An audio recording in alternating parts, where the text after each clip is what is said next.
Hi, everybody. Stefan Molyneux from Freedom Made Radio back with our good friend and new Gandalf bearded Peter Schiff. He is an economist, financial broker, dealer, author, frequent guest on national news, the host of the most excellent Peter Schiff Show podcast, which we'll put a link to below. You should subscribe to that.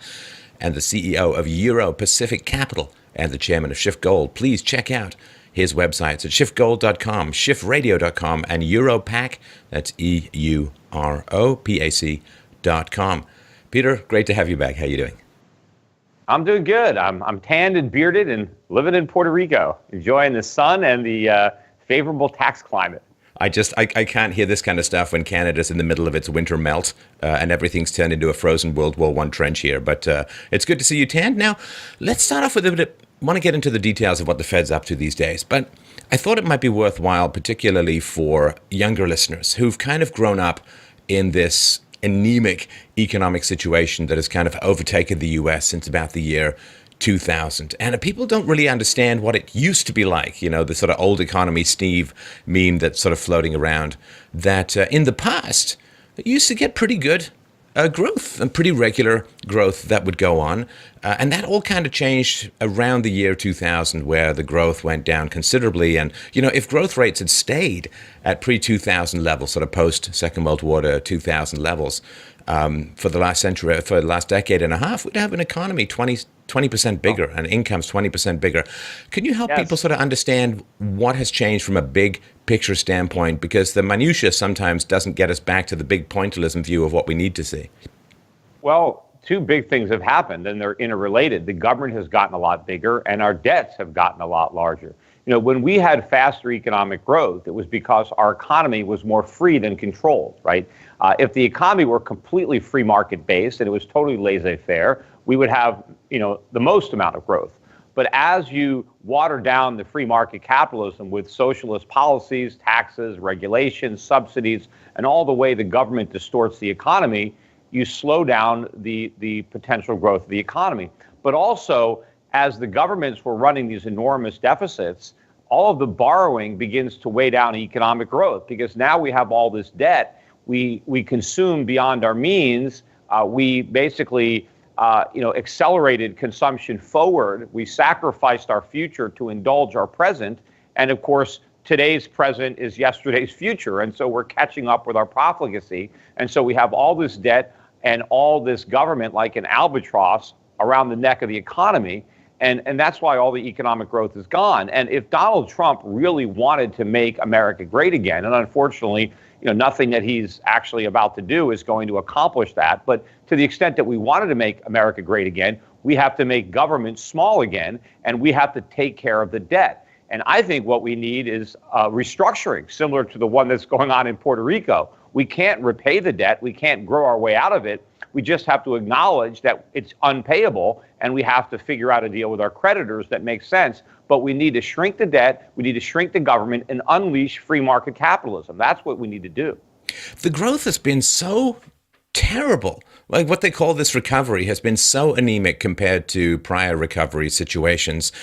And, you know, to me, if you are massively adding to your debt while claiming economic growth, you're really speaking out of both sides of your mouth. You cannot have both. You cannot have both a claim of an economic recovery while at the same time piling on massive amounts of debt into your economy. And there's just not enough people who are basically talking about this equation.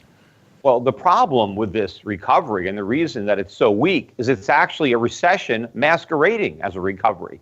I don't believe that we've recovered at all. I believe that the recovery was actually worse than the recession that we supposedly recovered from. I think that's what propelled Donald Trump into office. You know, but if you look beneath some of these doctored up government statistics, and they're not doctored up because there's a conspiracy. I don't believe that people get the numbers and then they go into some back room and then they change them. I just believe the methodology for computing them in the first place was deliberately designed to give a deceptive result. And so it's not dishonesty. It's just that the system was rigged from the start by the government, which, you know, created the system. And it makes sense. You know, the government wants the economy to appear better than it is. So since they're in charge of figuring out how we calculate the numbers, they're going to figure it out in a way that would yield a good result. Like if the mafia was in charge of calculating crime statistics, if they were going to come up with a formula, and if they knew the result was going to mean, well, if there was more crime, they would have more cops.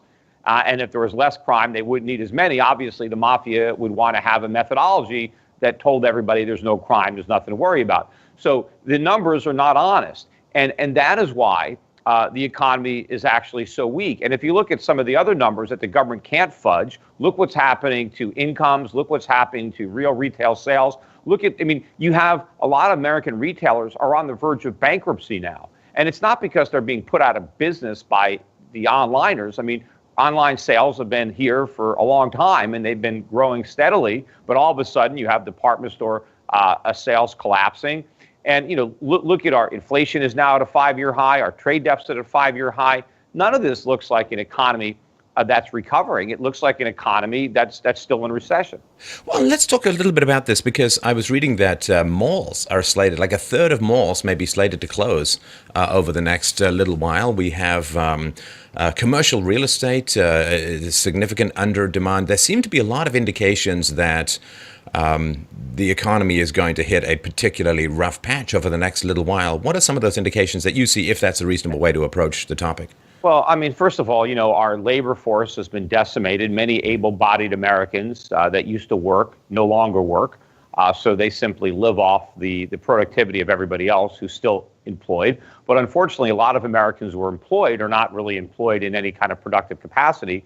But meanwhile, a lot of the service sector jobs are in the process of being replaced or just eliminated outright, because minimum wage hikes across the country are pricing a lot of low-skilled workers out of a job. And so this is going to further compound the problem, where fewer people actually work and more people are drawing government benefits. You have all these people on welfare, on food stamps, on disability.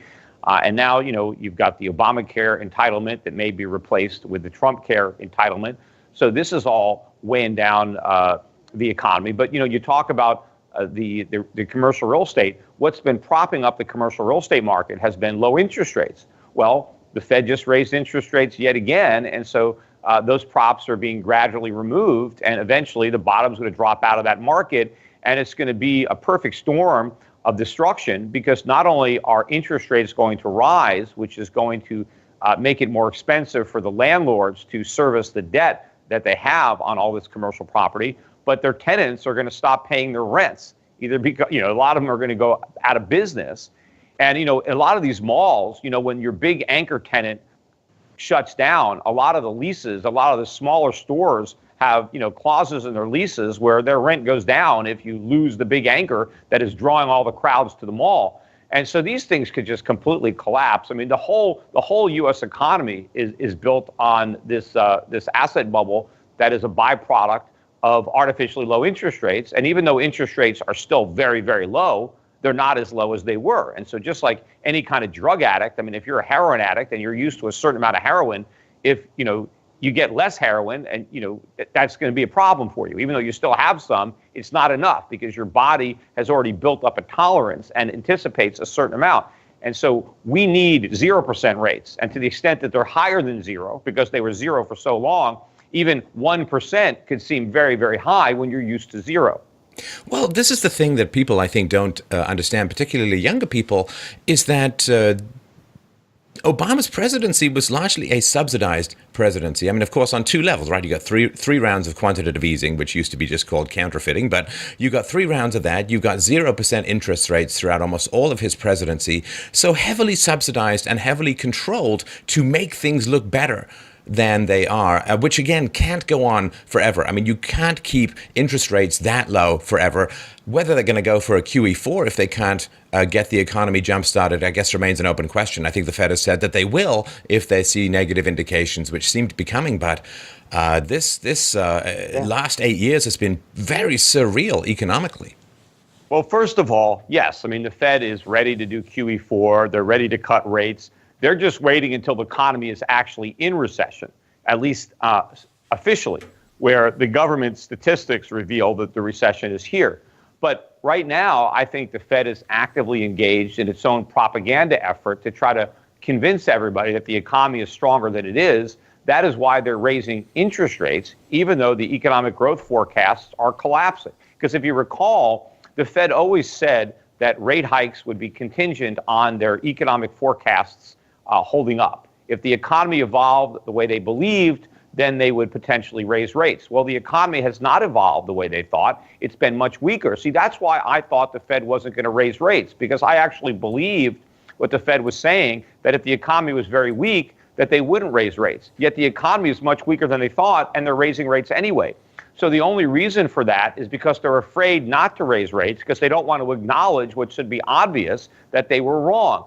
And I think the other reason that the Fed has courage to raise rates is because of the Trump-inspired stock market rally. That's letting the Fed raise rates because the optimism surrounding Trump is actually trumping the negatives of the rate hikes, at least for now. But ultimately, I think this is a lot of mispriced optimism, because I don't believe that we're going to get the type of economic stimulus that is embedded in stock prices. I don't think corporations are going to see a big increase in their earnings due to lower taxes or deregulation.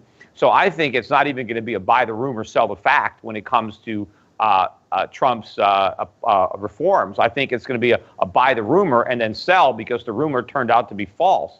And so I think ultimately the stock market's going to fall. So as the stock market falls and as the economy continues to weaken, the Fed will eventually be forced to reapply the stimulus. Not that it works, but because that's all they can do. But they will blame it on some external factor. They will say it had to do with something that nobody could have forecast, that everything they were doing in the past was right, and that none of their policies actually contributed to the problem. But now they have a solution, which is to do exactly what they did before, which will make all the problems that much worse.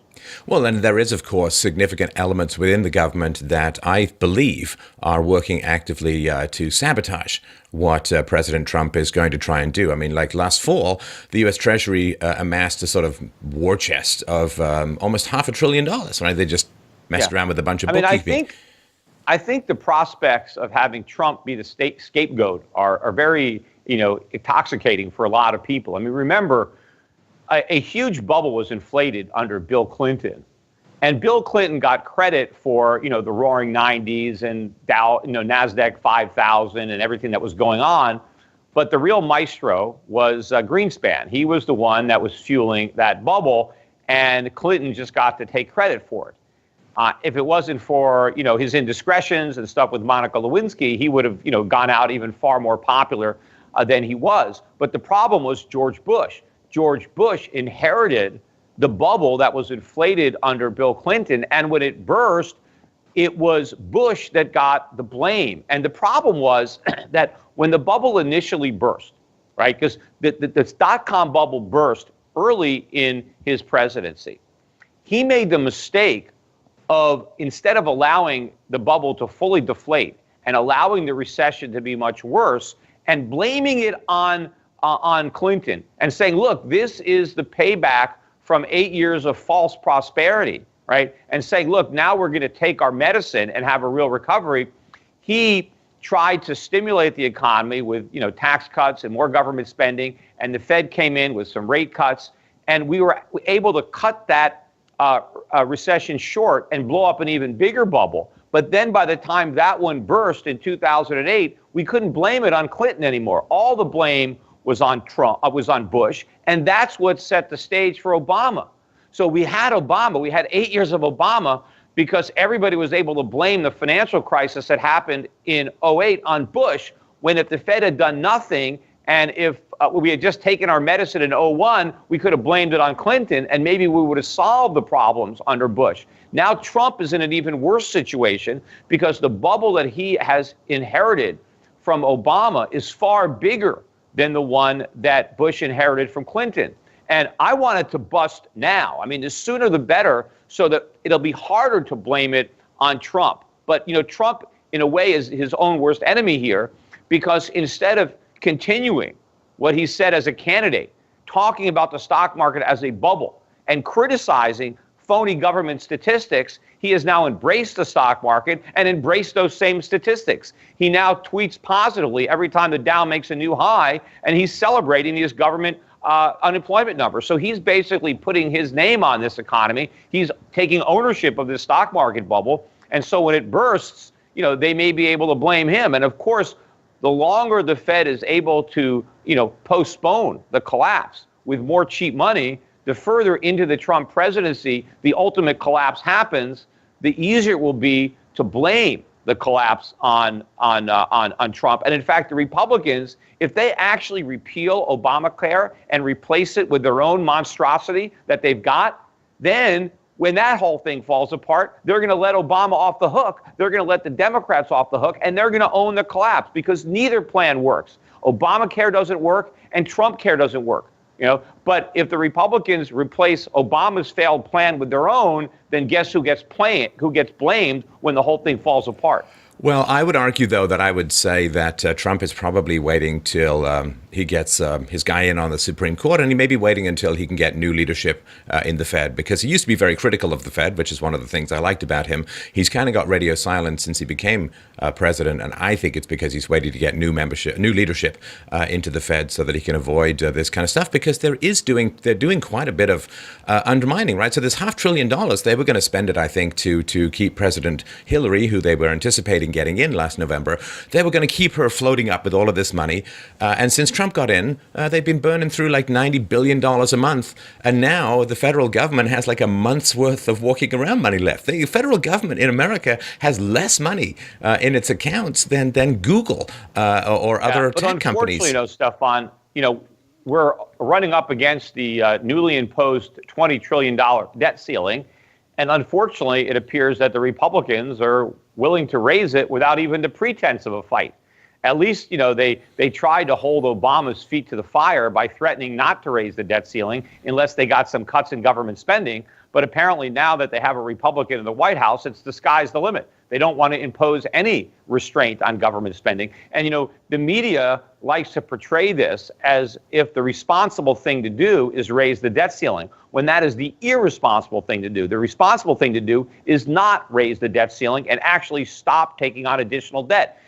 They keep saying that our creditors want to see us raise the debt ceiling because that will somehow assure them that everything is okay. It's the opposite. If you've loaned a lot of money to somebody, the last thing you want is the person who owes you money to go deeper into debt, because now it makes it less likely that they can repay you. So I think what our creditors would prefer to see is an end to the debt. That would, at least make it more likely that we can pay. Like they keep saying that we have to raise the debt ceiling because America pays its bills, which is a lie. The reason that they want to raise the debt ceiling is because we don't pay our bills, and they want to keep not paying the bills, right? By raising the debt ceiling, you go deeper into debt. Paying your bills means not going deeper into debt. But unfortunately, America doesn't want to pay its bills, and most likely it can't pay its bills. That's why it raises the debt ceiling. But it's not just domestically as well. I sort of think around the world, the number of people who are dependent on the value of the U.S. dollar, which I think would in the short run take a hit if America, crushed the size of the state and had this fundamental reshuffling. There are a lot of people whose, their balance books, their asset sheets and everything all hold a huge amount of imaginary value based on the value of their treasuries and the U.S. dollar. And if there is interruptions in what the U.S. can pay, if there are interruptions in what the U.S. can borrow and print and generate, I think that there would be quite a house of cards that could come down around the world.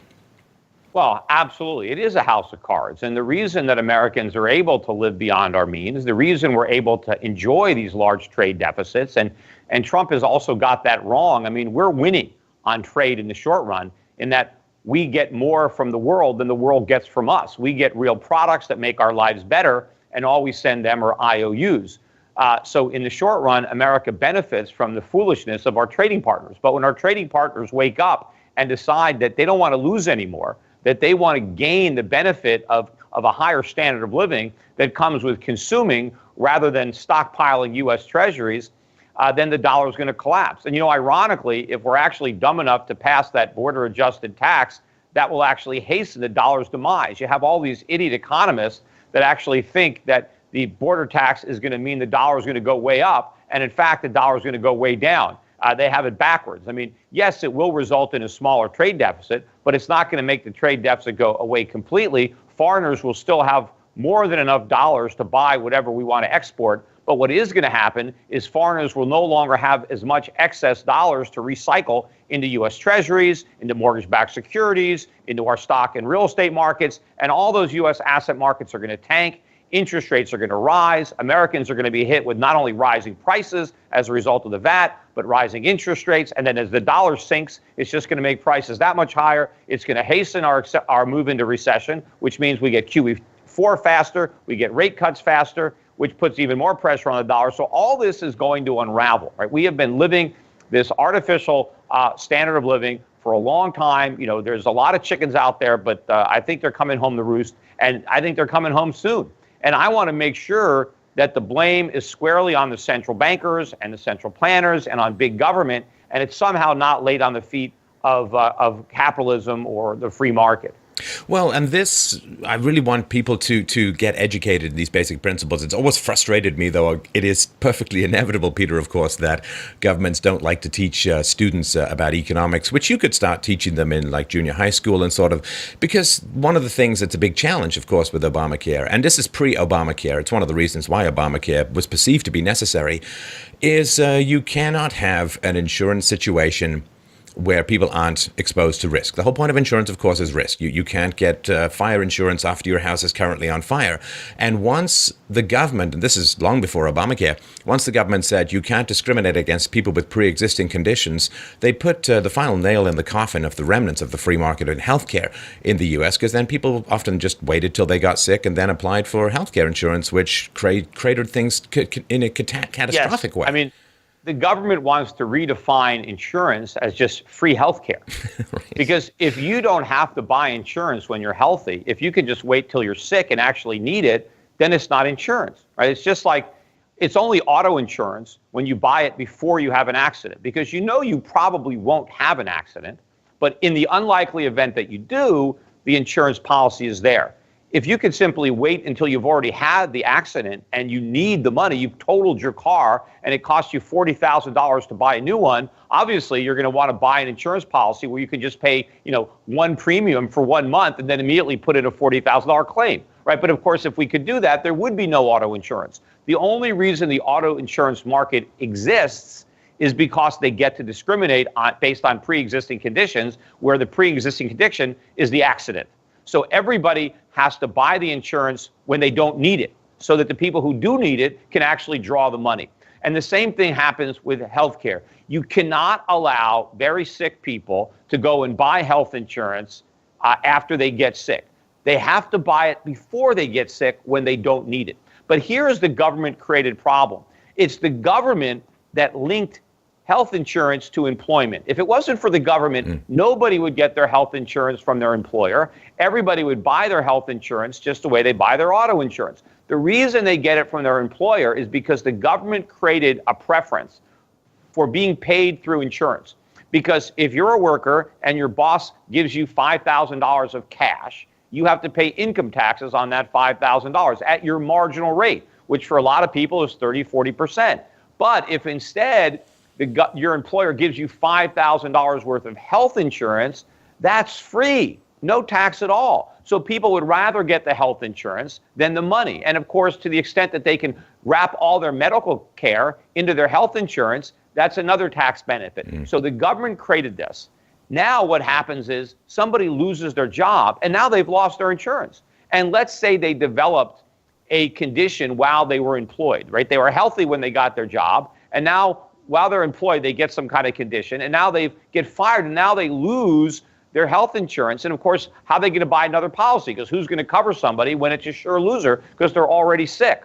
So what the government should have done to solve this problem is simply de-link employment from insurance by changing the tax code. I mean, obviously, the best way to do it is just eliminate the income tax entirely, right? So now you eliminate the distortion, and then everybody will just buy their own insurance, and the healthy people will buy it, and if they get sick, they'll still have it because it won't be tied to their jobs. But if they're not going to eliminate the income tax, the next best thing is to subject employer-provided health insurance to income taxes. Now, then the trade-off would be you lower the rates dramatically so that the rate is lower, but all your income is taxable. You don't exclude the health insurance, and then that would create the incentive to no longer get your insurance from your employer. Now, actually, there is a Republican plan that does the next best thing, and what it does is it allows the individual to take the tax credit or the tax deduction on his own return for the insurance he buys. So it kind of levels the playing field. And that will also, in a roundabout way, solve the problem. And in fact, that plan, which is, I think, supported by Rand Paul and the Liberty Caucus, it actually does something for pre-existing conditions. It basically says, okay, if you screwed up and you don't have any insurance, or you got fired and you lost your job, you have a 2-year window. You got 2 years to buy your insurance with your pre-existing conditions, and then the window is shut. And now you're stuck, which that could work. We'd have to eat the costs in the short run, but at least in the long run, people would now know that they have to buy insurance while they're healthy. But under the current Obamacare, nobody's going to buy insurance while they're healthy, because all they have to do is pay a small penalty for not buying it. But under the Republican alternative, the incentives not to buy insurance are even greater, because there's no penalty at all. All that happens is if you ever get sick, the insurance is just going to be a little bit more expensive than it would have been had you bought it when you were healthy. But the odds are you're not going to get sick. Meanwhile, years and years can go by before you do get sick. In the meantime, you pocket all the savings for not paying the insurance until you actually need it. So the Republican plan actually, in many ways, is worse than the Democrat plan in that incentive. And in fact, what it does do, it also creates incentive for people to buy insurance that they really don't need, that has massive deductibles or copays, so they can buy it very cheap, so they can pocket the difference between the tax credit and their insurance premium. But then, of course, as soon as they get sick, they'll just cancel that policy and they'll buy one that is more generous when they actually need it. But of course, the insurance companies won't be there, right? Because if the Republican plan actually goes through, eventually there'll be no health insurance, because nobody can profitably stay in business when the only people who buy the policies are the people who are sick and the people who are drawing the benefits. If you don't have healthy people paying premiums and not putting in claims, the industry doesn't work, which maybe is the goal of the government anyway, is to destroy the entire industry so we can have single-payer socialized medicine.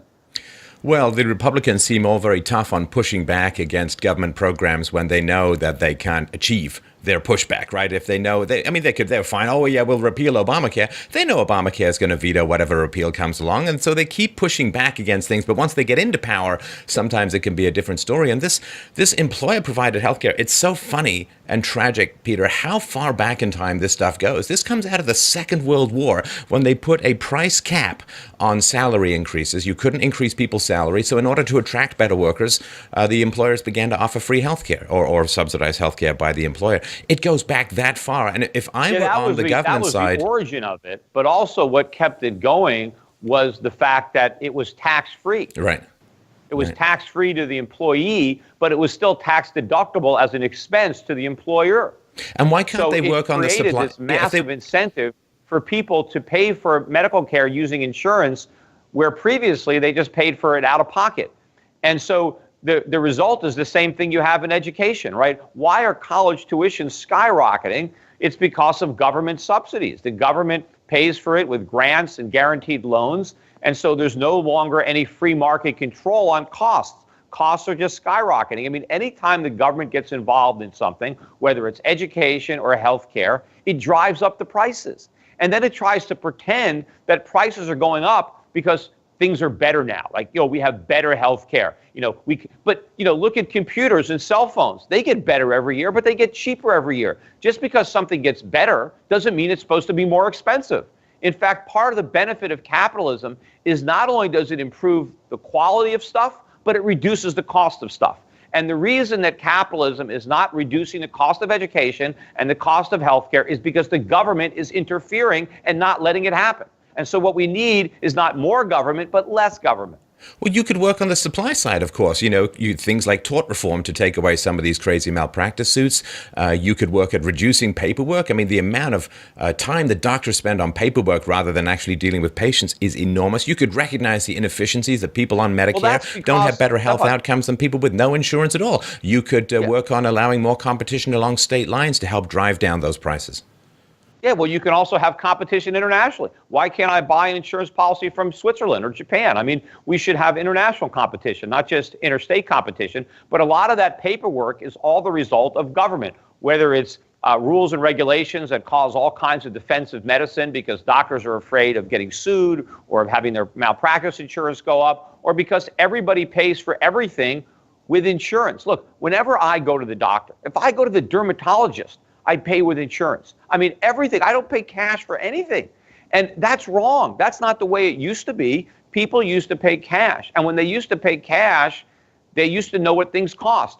I never know what anything costs. Every time I go to the doctor, all I know is my copay. I have no idea what I'm actually being billed for anything that's being done to me. And so if I don't care what the doctor is charging me, he's going to charge me as much as he possibly can. The only time I know what something costs is if you're going to do like a cosmetic procedure that's not covered by insurance, right? So like if my wife is going to the doctor and she's getting, Juvederm injection or I forget some of these things, these fillers they put in, right? None of this is covered by insurance.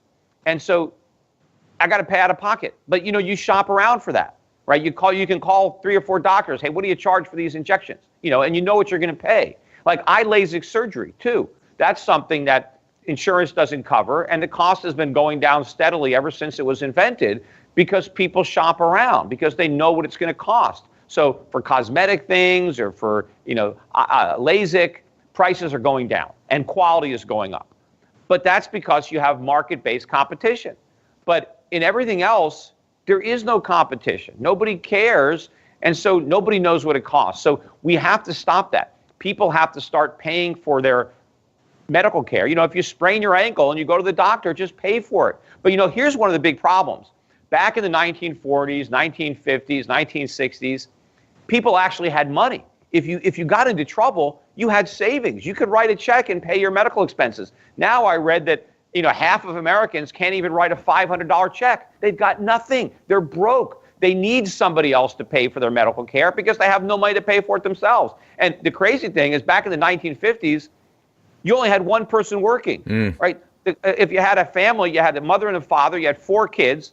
Only the father collected a paycheck. The mother didn't have a job. Yet if any of the kids or the mother got sick, the father could pay for it. It was no big deal. Now you get 2 people married. They barely have 1 kid if they can even afford that.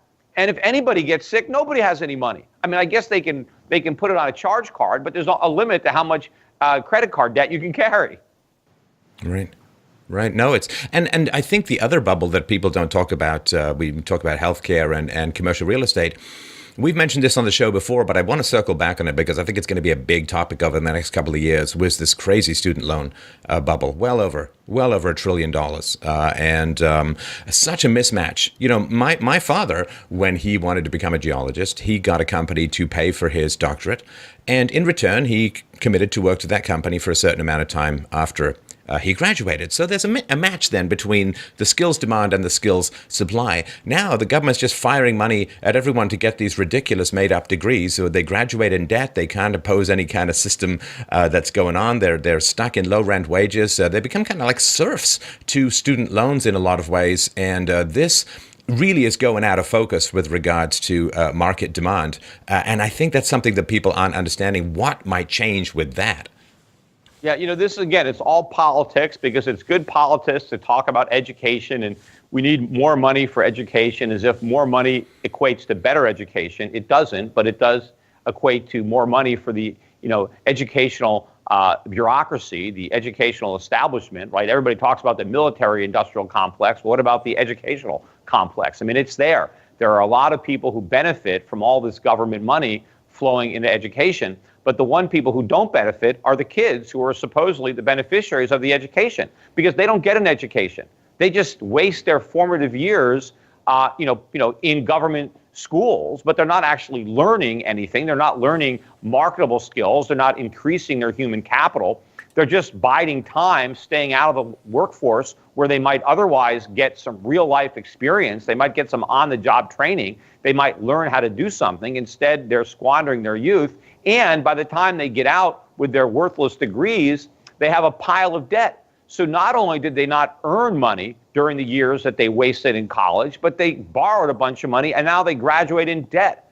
And so now you have a lot of these young kids moving back in with their parents and they have no hope of ever getting out because they have no skills. And even if they get a job, the job isn't enough to pay their income tax and their Social Security tax and repay their student loans. So a lot of them just never work. And that's really, if you look at the labor force participation rate, where participation is dropping the fastest is among people in their 20s and 30s. I mean, and that's the opposite story that the Fed is telling when they're trying to claim that it's the retirement of the baby boom. When the baby boom is so broke that they're not retiring. You got people in their 70s and their 80s that are still working because they can't afford to stop. Meanwhile, their grandkids can't start. Right. One thing the Republicans have talked about that they won't touch is Social Security and Medicare and so on. Now, those two programs alone, combined with interest on the national debt, is going to consume 100% of federal outlays in just a couple of years. What would you like to say to the Republicans with regards to looking at these giant entitlement programs and how they could be approached in a way that, wouldn't end up with lynch mobs in the streets? Look, we have to admit that these programs were mistakes from the beginning. They are Ponzi schemes. They do not work. They amount to intergenerational theft. And, I feel sorry for people who believed government promises and who didn't save for their own retirement because they believed the government was going to do it for them. Well, the government stole their money. I feel sorry for people who trusted Bernie Madoff. But, he was a crook and he stole their money. Well, the U.S. government, stole everybody's money. It's not there anymore. And I don't think it's right to enslave young people, right? Force people in their 20s and 30s and 40s to pay taxes so that people in their 60s and 70s and 80s can receive benefits that they were promised but that can't be delivered. Because when the people who are now in their 70s and 80s, when they were in their 20s and their 30s, the Social Security tax was tiny, right? And now it's enormous. In fact, most young people pay higher Social Security taxes than they pay income taxes. In fact, a lot of people who don't pay any income taxes at all, the only tax they pay is the payroll tax. And it's a transfer of wealth from the young and the poor to the old and the rich. And I think this has to be ended. Now, you do have a transition problem. How do you take care of the indigent? Because there are now so many people that are so poor that they completely depend on Social Security. And so I think we have to have a welfare system, a transition system to help take care of those people who are truly in need.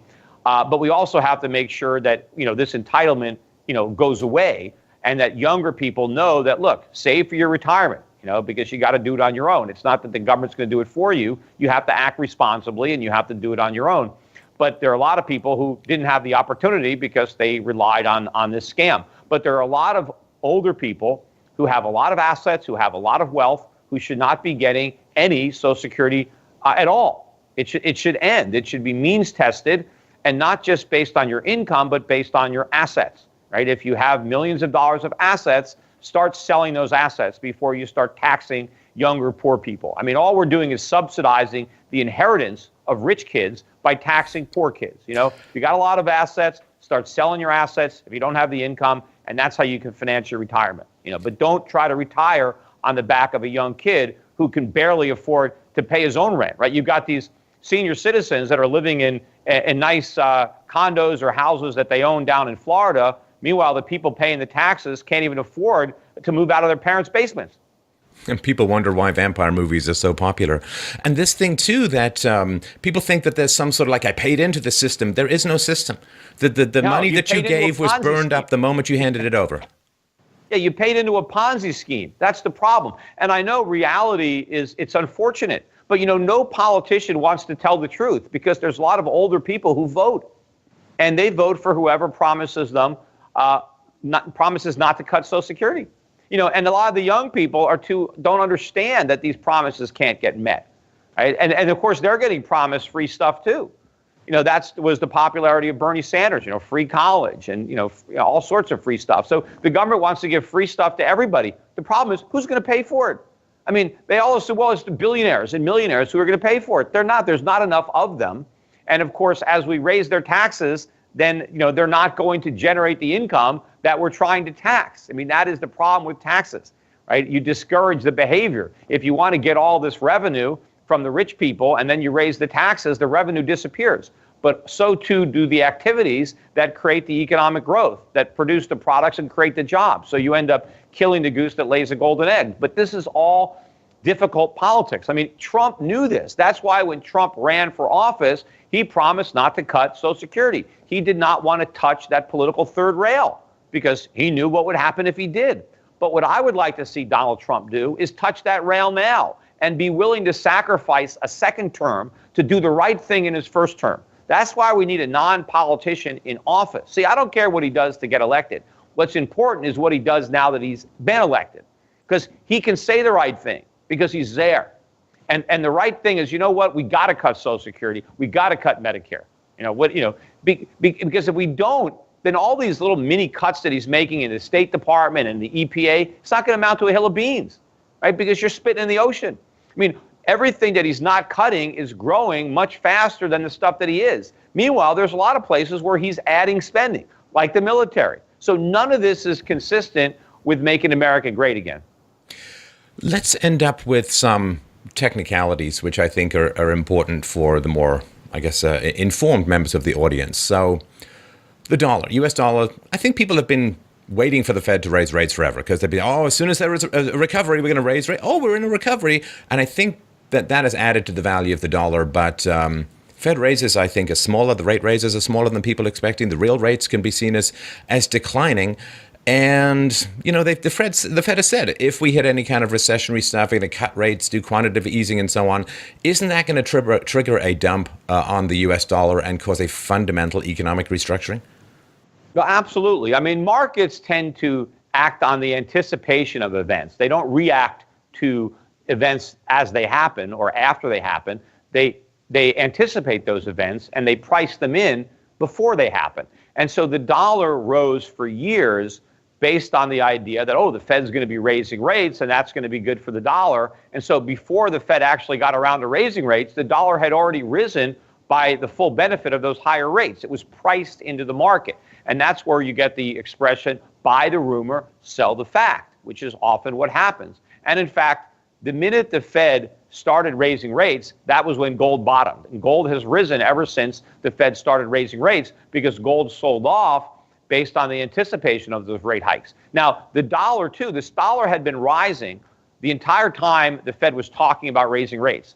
By the time that the Fed raised rates, the dollar stopped rising. And in fact, the dollar was lower before Trump was elected than it was before the first rate hike. So what caused the dollar to rally was not the rate hikes, but the anticipation of a more robust economy and fiscal stimulus under Trump. And so that caused the dollar to rally. But the rally has not been substantial. The dollar has only moved up marginally despite that rally and despite the fact that we've had more rate hikes. But ultimately, the markets are going to start to anticipate the next round of rate cuts, the next round of quantitative easing, because ultimately the only reason the Fed is raising rates is so that it can cut them again. And we're overdue for a recession. This is already one of the longest recoveries in history, and it's the weakest recovery in history, but it's about to end. And so the markets are going to start to anticipate that, and now the dollar is going to start to go down, anticipating the Fed changing its rhetoric and then eventually cutting rates and launching QE4. And I think it's about to get killed. I don't think it's just going to go down this time. I think it's going down for the count. The last time the dollar was collapsing under Bush, it was saved by the bell, right? It was, the dollar was at an all-time record low in 2008. It had fallen for almost every year of the Bush presidency. And then the financial crisis actually, and paradoxically, saved the dollar. The dollar had a huge rally as the economy imploded. But I don't think we're going to get that lucky this time. Not that we're going to avoid an economic collapse. We're going to have a larger one. But I think instead of causing people to flee to the dollar, it's going to expedite the rush to get out of the dollar. So I think the dollar decline is going to turn into a crisis at the end. And so it's going to be a much bigger drop than the one that we had under Bush.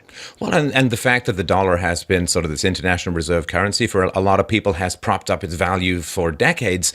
If people go another direction and find some other form of currency, basket of commodities, some gold-backed thing, some electronic, who knows, right? They're not coming back. Once you come up with an alternative, you very rarely remarry the woman you've divorced. And if you do, you'll pretty much find out why. But I think that aspect of things, once it goes away, I really can't see a scenario, Peter, under which it would ever be restored as a reserve currency. No, and I think that the dollar's demise may make it almost impossible for any other currency to, fill that role. I think what's more likely is we go back to gold as being the primary monetary reserve, and a gold standard worked much better than the dollar standard. And I don't really think that people will simply move seamlessly from the dollar to the euro or to the yen. I mean, these currencies are also flawed. So I think gold will fill that role. But people don't even have to use government money anymore. I mean, that is the beauty of capitalism and of the free market. I mean, what might end up happening as a result of the collapse of the dollar and this whole dollar monetary system is that people just don't use government money anymore. They just go back to using gold. Now, the reason that people used government money, other than the fact that governments accepted in payment of taxes, right? But of course, you can always buy the currency to pay your taxes. But the reason was convenience. I mean, you couldn't write a check against your gold. You couldn't use your gold to buy your groceries. I mean, you could use your silver or your copper, right? Because you carried the coins around. But, if we had to conduct all of our commerce with dimes and quarters, obviously it would be very difficult. And so having checking accounts, credit cards, the banks, made commerce that much easier. But now the internet, right? You look at a company like Gold Money, right, which enables you to own gold, but have it stored in a digital wallet where you can spend your gold as easily as you can spend your dollars or your euros, where you can earn gold. You can invoice your customers in gold and be paid in gold as easily as you can be paid in dollars or euros, where you can get a debit card that you can use to access your gold as easy as you can access your dollars with your debit card, or eventually you can write a check against your gold holdings. When people can opt out of government money and opt into free market money, I think they're going to do that all around the world. I mean, just like a lot of people now are, using Uber instead of a government cab where you're running under some government, imposed monopoly. You just go and hail an Uber or order up an Uber, where a lot of people started to use Federal Express instead of using the post office. I think people all around the world will see that the government's version of money is a flawed product that does not work. Okay, and more and more people will just realize, I don't even need to be part of the banking system. I can have all the convenience of being in dollars or euros without any of the liabilities of being in a bank that might fail or a currency that's going to lose value due to inflation. I can keep my savings in gold. I can spend gold if I'm a consumer. I can earn gold if I'm a businessman. I can have my employer pay my wages in gold. If I'm a landlord, I can accept rents in gold. I mean, everybody can start conducting commerce in gold, and then the governments are out of business because the governments now lose their power over our monetary system. So the ultimate demise of the dollar could end up being a very good thing for the world, to the extent that we wean ourselves from this, government fiat system and embrace a real free market system where we have real money, honest money, not government phony money. So just for my listeners who may not have heard the sort of gold argument before, and I'm sure they hear it something like, hey, let's go back in time. Let's start using carrier pigeons and burning witches at the stake. They don't really understand why the gold thing is important. And it does seem like going back to Roman money. So help people to understand, if you could, or if you would, Peter, why the gold argument is so important and what it means for what used to be called actual money. Yeah, well, first of all, gold isn't going backward in time. Gold is actually an advancement in money. I think gold was progress. And of course, they've had paper money, for hundreds of years. And every time it's been tried in the past, it's failed miserably. I mean, you can look at some of the biggest examples of hyperinflations that have happened, whether it was in Germany or whether it was in France or whether it was in Argentina. I mean, we've had horrible experiences with paper money. Look, the first democracies were in ancient Greece, right? And they failed so miserably that the founding fathers learned from history, and they created America not to be a democracy, but to be a republic instead. It was an advancement. It was progress, moving away from failed democracy toward a republic. We went backwards when we went towards democracy. And going to fiat money, paper money, is not a step forward. It's a step backwards, because you don't learn anything from history. You just repeat all the mistakes, all the things that failed. Gold works, and paper money does not. It has never worked, and this experiment in fiat money is not going to work any better than all the experiments that have failed in the past. But the problem is, people don't learn history in America. I mean, yeah, they spend their time in school, but they learn revisionist history. They learn what the government wants us to believe happened, not what actually happened. Right. Well, so I would strongly urge my listeners and anyone else who gets a hold of this to educate yourself about gold, and anything that is limited, anything that can't be wished or willed into existence has value, and that is a wide variety of alternative currencies to fiat currency. But anything if you can type whatever you want into your own bank account, you basically end up with this kind of hyperinflation and collapse. So.